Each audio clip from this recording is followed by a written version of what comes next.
توی رابطه سکس باید خودخواه باشی برادر من.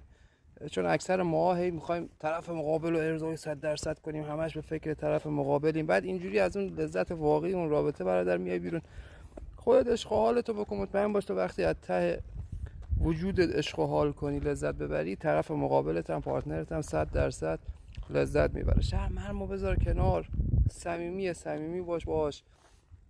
بعد یه چیزی که ما پسرات داریم اینه که توی سکس خیلی میخوایم نشون بدیم من دیگه مردم، کمرم سفته و فلانه و در راند میزنم و اینجوریه اونجوری و من میتونم پشتوانات مثلا فلانت کنم.